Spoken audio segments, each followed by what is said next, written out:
Welcome to, or welcome back to, the Agatha May Detective Agency. I'm Agatha May, and this video is Chapter 6 in the zany adventures of the Not-So-Secret Secret Club. Before we get started, I want to say that I've gotten behind on thanking everyone for the super thanks you've given. I really do appreciate you all so much. Also, I left a comment on the last video, but I'm still receiving questions about it, so just to let everyone know, I unfortunately do not have any type of recording of the interview the group had with John Paul.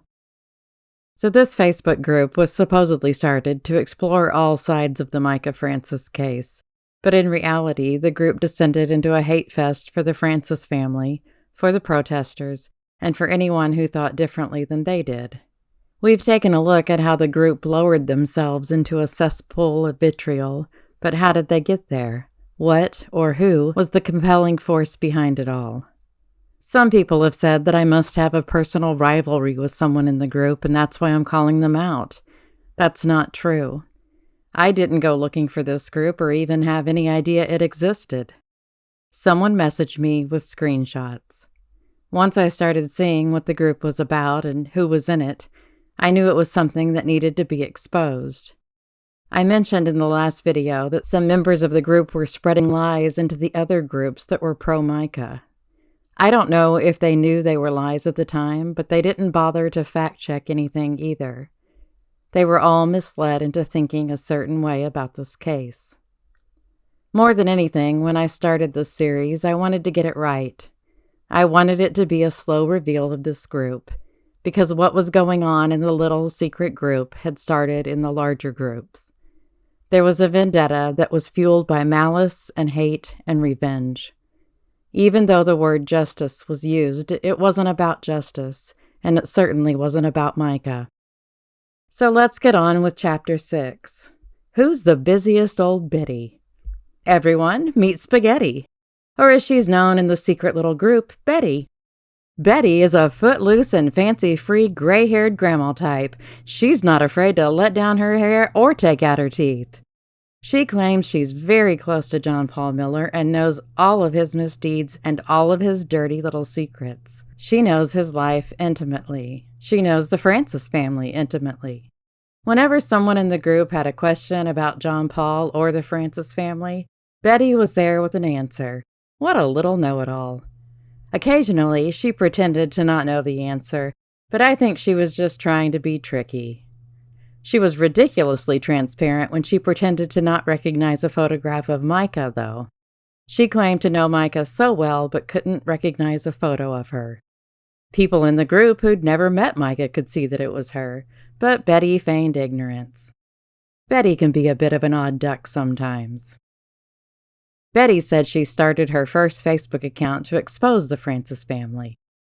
After the settlement between John Paul and the family, she said, "I think I'm actually going to put this account on the shelf for now. My goal was always to expose the Francis family, and it seems they have done that themselves. If an investigation does come to pass, I will be back to support justice for Micah. Until then, be safe out there." But Betty's a big fat liar. She didn't put her account on the shelf. She is still out there, that old battle axe. For clarity's sake, I'll be using the name Betty for the many accounts she's had the past couple of months. Betty really has been a busy old biddy. The first account Betty used in the Justice for Micah group was Justice Unhinged. She then became Justice Jenkins. I'm sure some of you remember Betty as Justice Jenkins. Here are some of the things she had to say in the Justice for Micah group. If this is related to the involuntary commitment that was at the beginning of this year, I don't believe that is the case. Either this person or the family has their facts mixed up. I'm inclined, and maybe this is just blind optimism, to believe the family.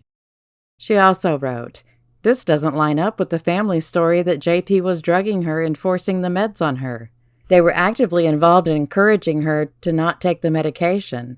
I'd like to hope that the family are the ones telling the truth." Well, Betty sure doesn't seem like she came out swinging for the Francis family, does she? In fact, she seemed to lean more towards the family being believable. That seems odd for someone who claims they started their account just to out Micah's family.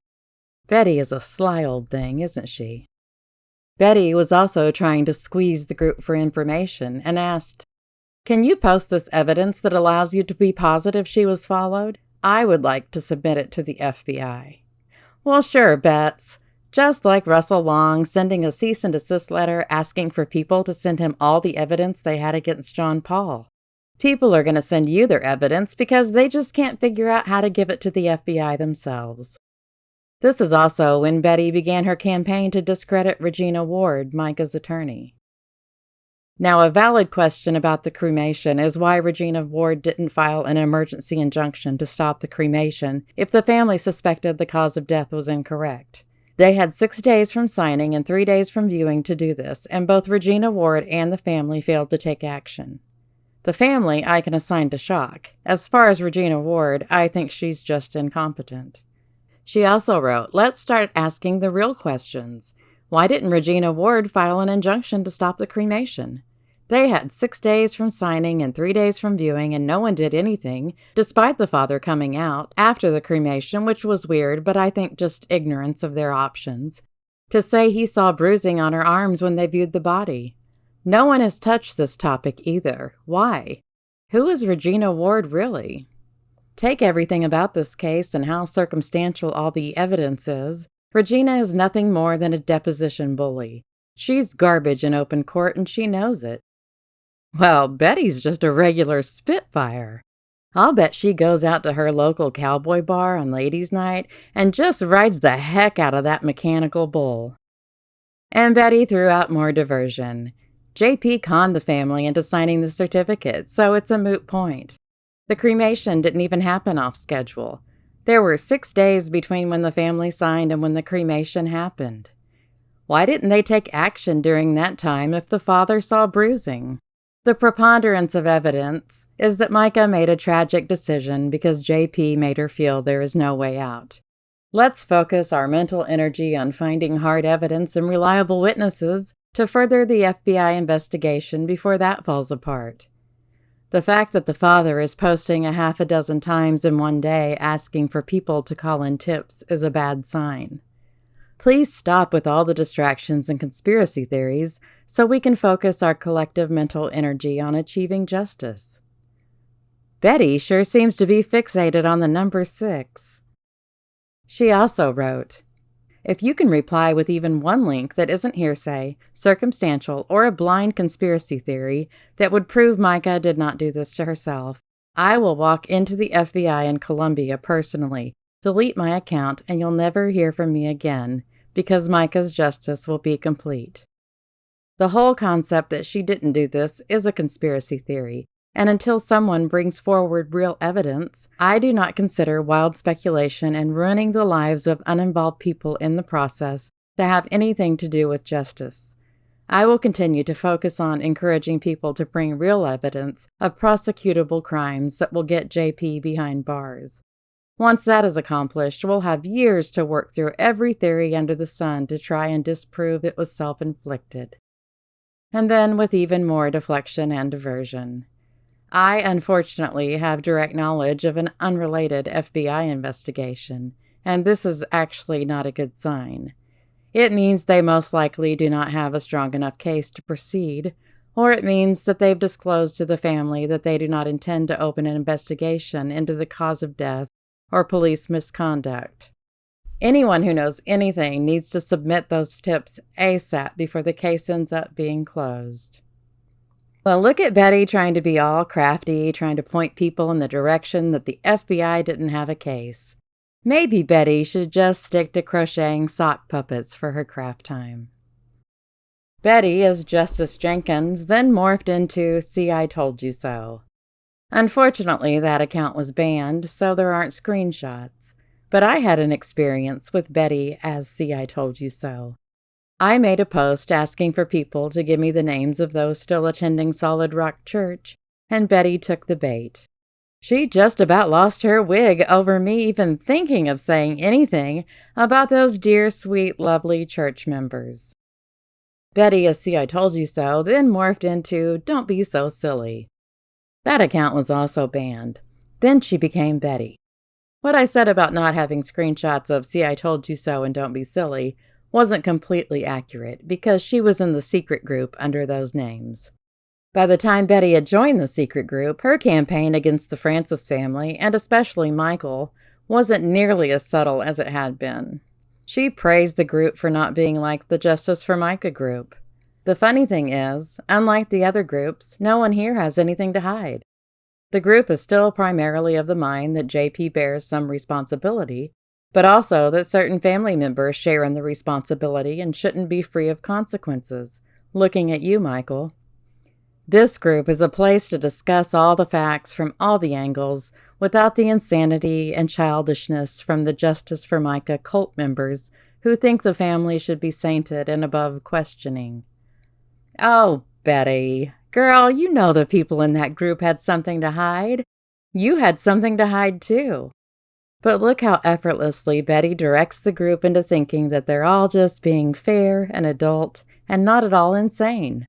Betty had a lot of information about Micah and her family. She said her relationship with her family has always been strained. She was closest to Anna most of the time because Anna was also relatively outcast from the remainder of the family. She also lived with JP and Micah for a time. She, speaking of Anna, and Micah were the level-headed ones. Everyone else in the family is absolutely nuts. Anna's worst trait before falling into all this was just that she's always been a bit of a gold digger. She is obsessed with attention. In fairness, Anna does work very hard. She bartends and started her own business. She was the one I always considered reasonable, but she seems to have surrendered to the rest of the family when the money started rolling in by the thousands. Anna has twice, within the last 2 years, said right in front of me that Micah is, her words, crazy and needs help. I heard a story a few weeks ago from a friend of a friend.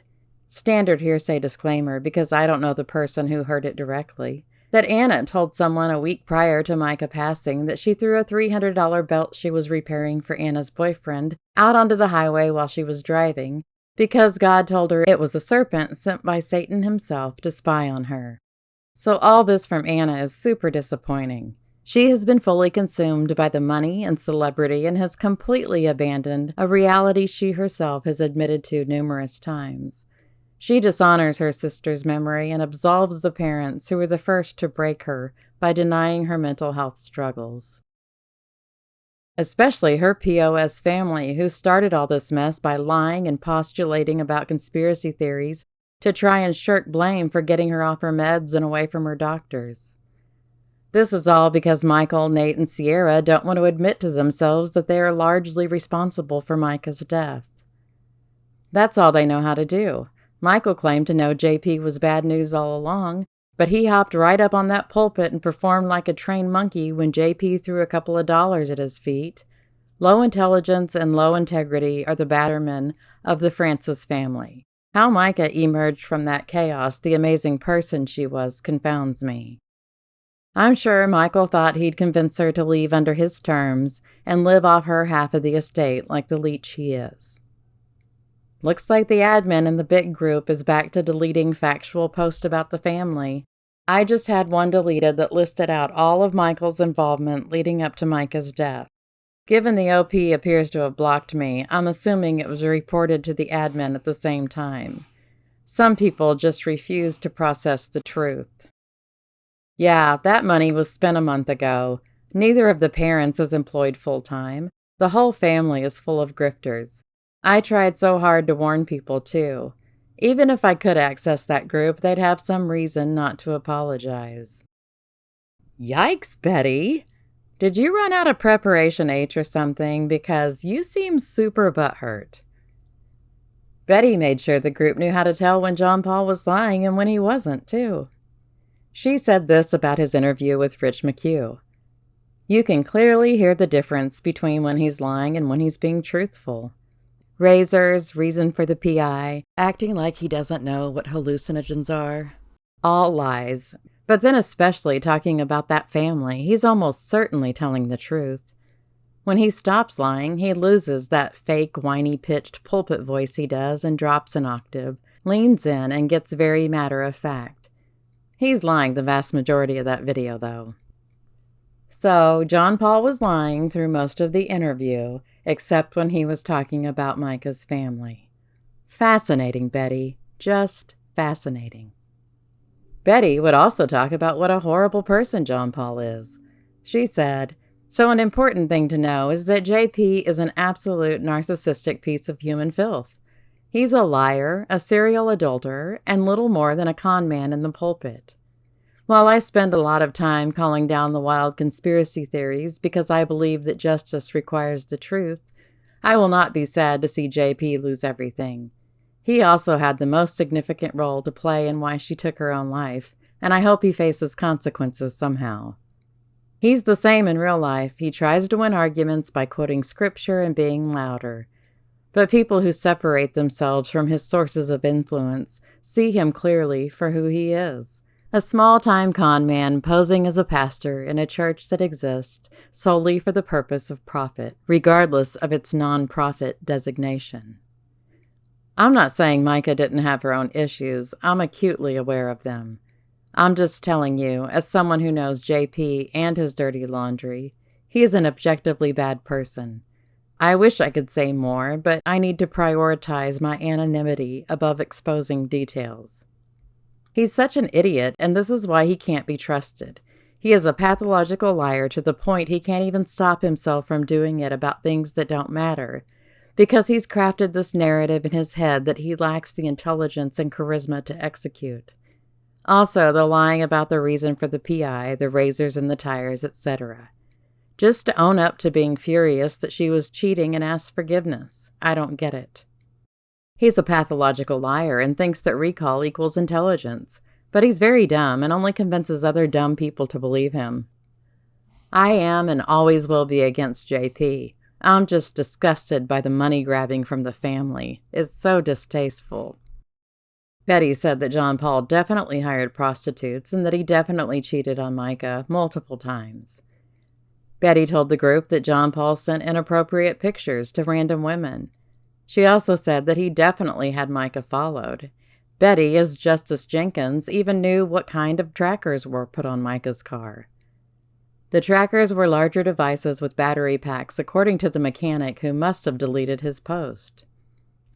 Well, I'm guessing either there never was a post made by the mechanic, or maybe the mechanic was Nick Jenne, who was working at the car dealership where the tracking devices were discovered on Micah's car.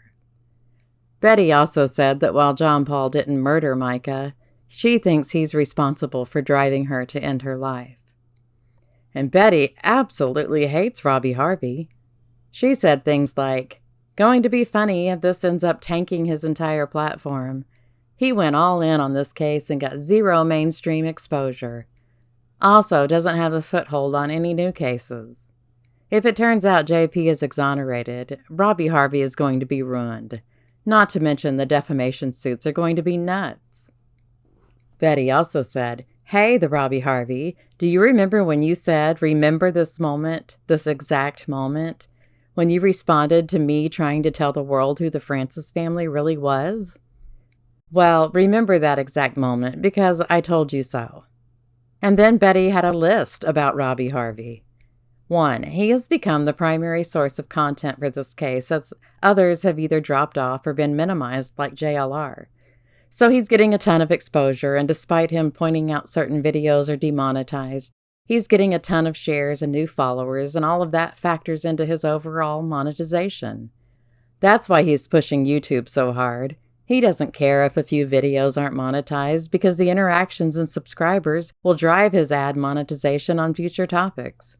He tries to play games with how he explains it, counting on no one having that knowledge. Then he crossed me. Oops. 2. He's a narcissist. JP embarrassed him on that live with Justin early on. RH brought all his followers in only to be told to drop off or the live wouldn't happen. He tried to stand his ground and his own chat turned against him. Ever since that moment, he's had a personal vendetta against JP. Narcissistic people have zero ability to deal with the emotions attached to embarrassment. You can see in how he gets incredibly angry talking about JP, then has to fake compassion, empathy, etc. by not speaking and looking down and to the left away from the camera for a long, dramatic pause. I think that as a narcissist, the validation he's receiving from these people treating him like an actual celebrity is fueling the fire. I think he may care about this part even more than the money. He's clearly got white knight, I'm a nice guy, Sigma soy boy energy, and this is probably the first time in his life he's ever felt any sense of true self-worth or that he has purpose. He's definitely the type of guy who would let his wife take over in a bar fight while he limp-wrist slaps at the air and screams, "Stop!" Betty also said this about Robbie Harvey. I spoke with someone I know in the Columbia field office. I don't ever want to disrespect his office, so I started the conversation saying, I don't want to discuss the Micah Miller case, if there is one, at all. I just want to know one thing. Is the FBI coordinating any communication with Robbie Harvey?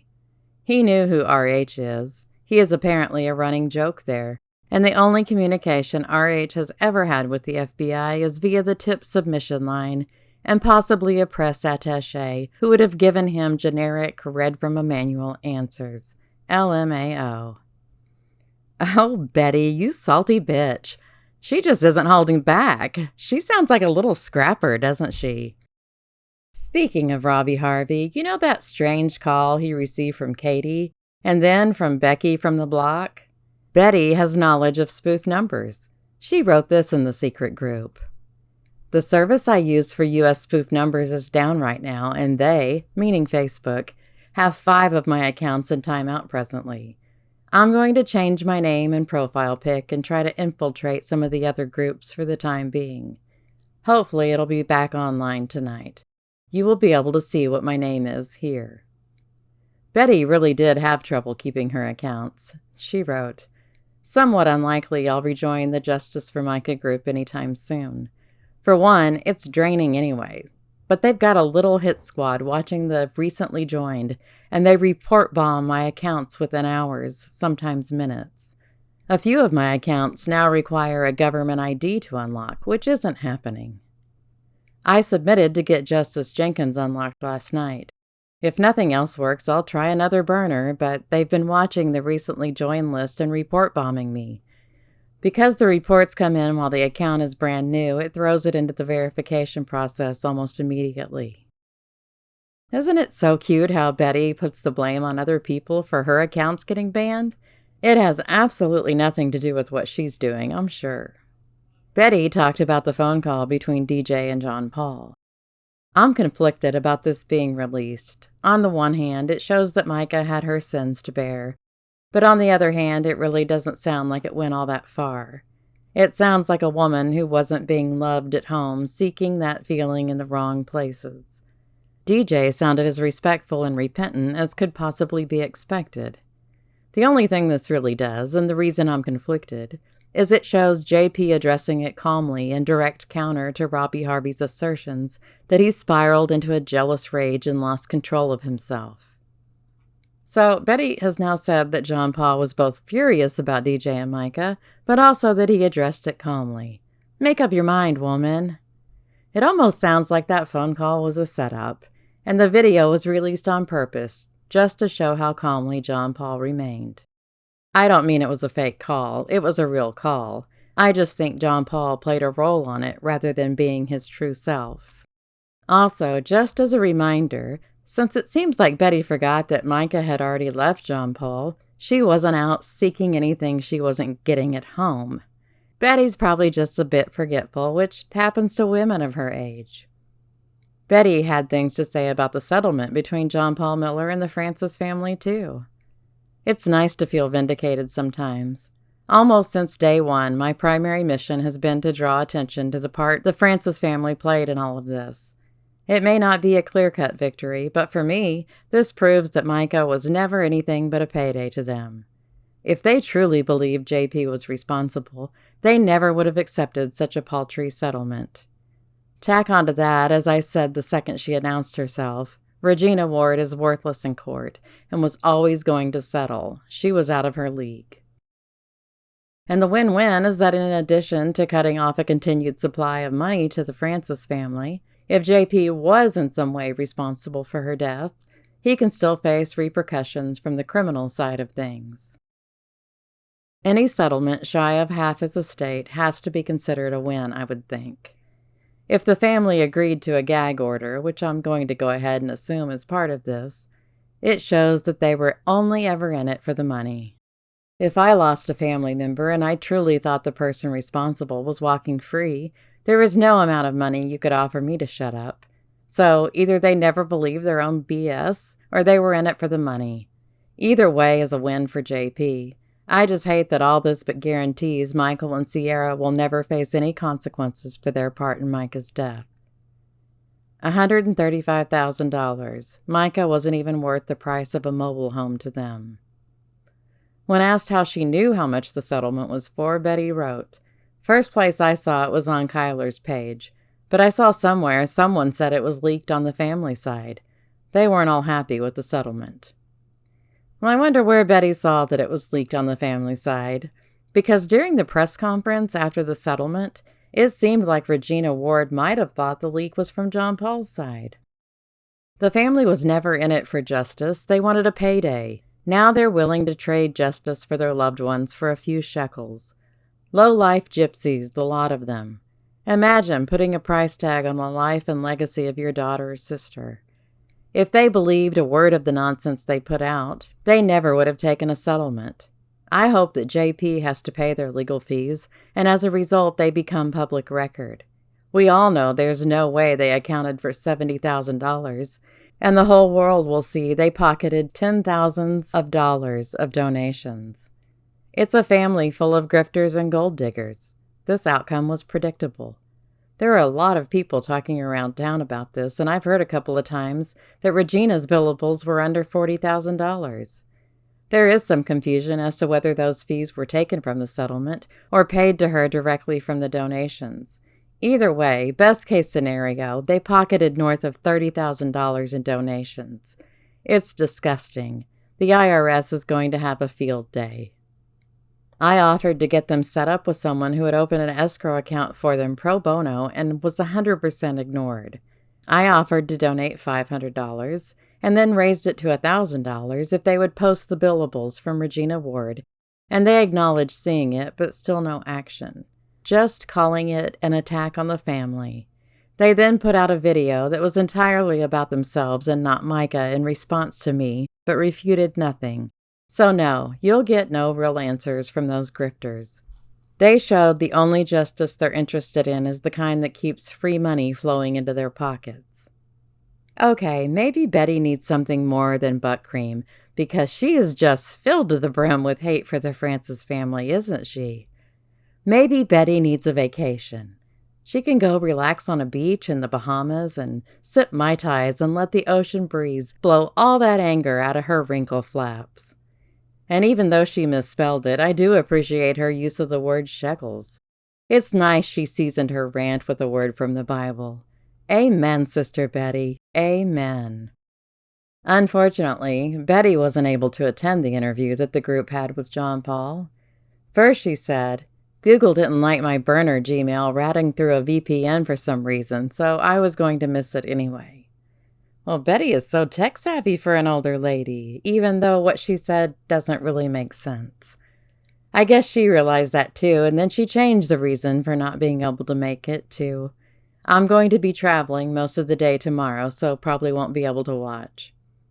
Betty was also the one who came up with the idea for there to be a list of questions the group wanted to ask John Paul. Betty sure is a thinker, isn't she? She also said this about the interview. I'm so conflicted. I could throw some daggers that I know he'd refuse to answer, or on the flip side that he'd have time to prepare a BS answer for. I don't want to be responsible for tanking it. But Buella DeVille assured Betty that John Paul wouldn't have the questions beforehand.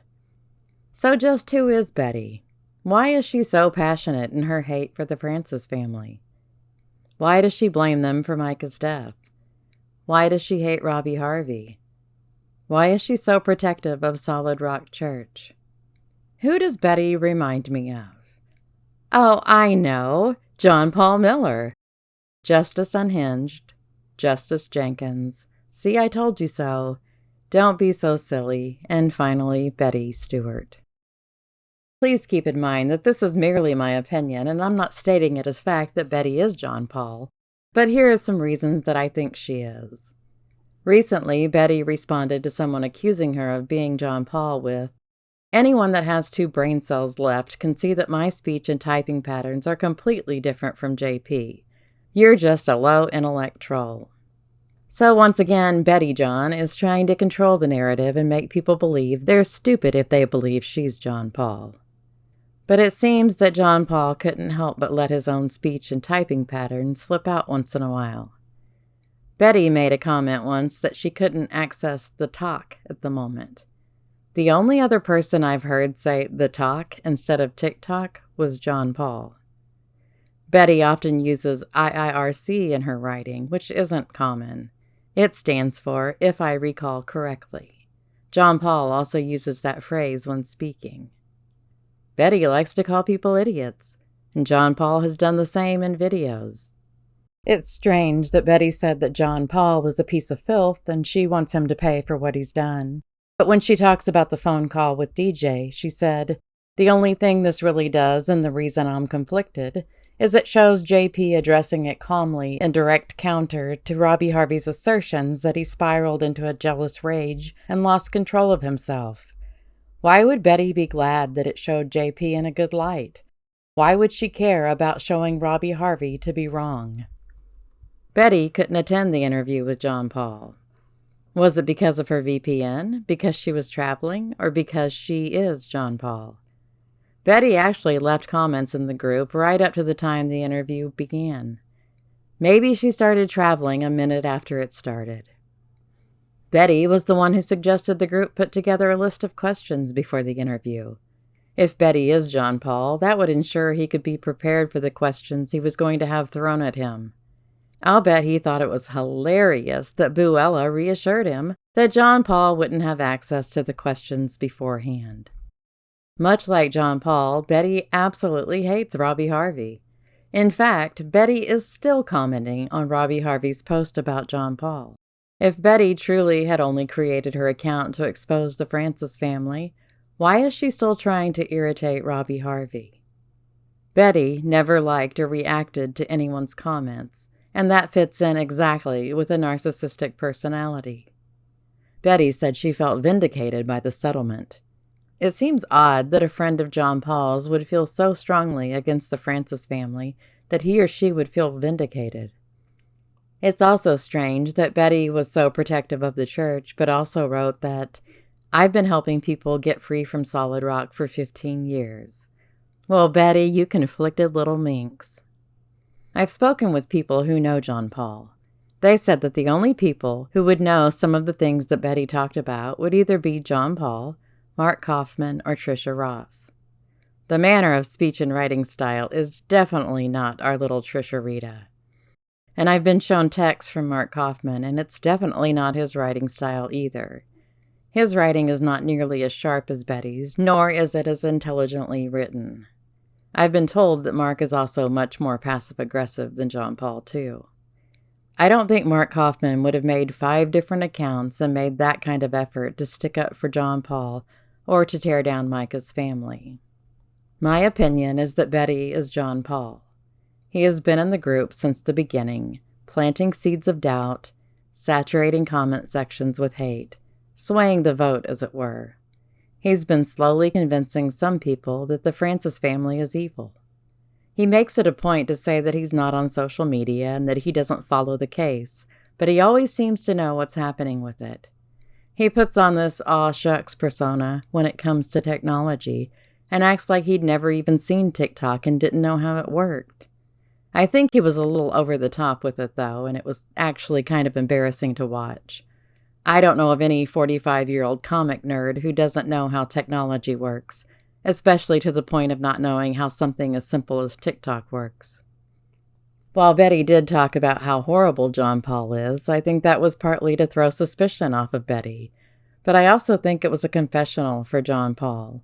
He could find relief and possibly even enjoyment in confessing his misdeeds, even if it was just to a group of strangers on Facebook.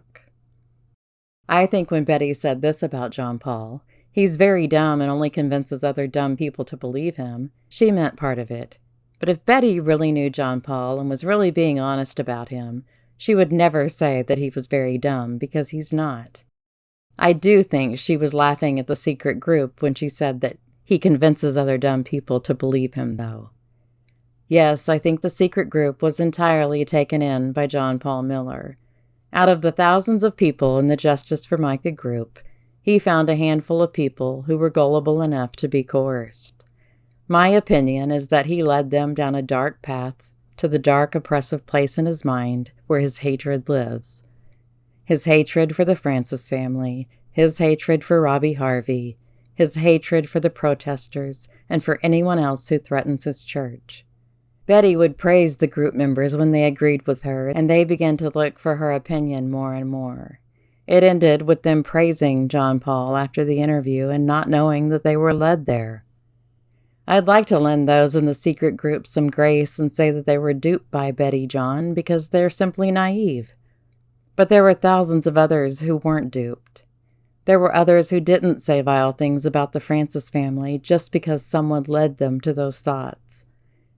The little secret group ate up everything Betty had to say, wiped their mouths on the back of their grubby little hands, and then asked for more.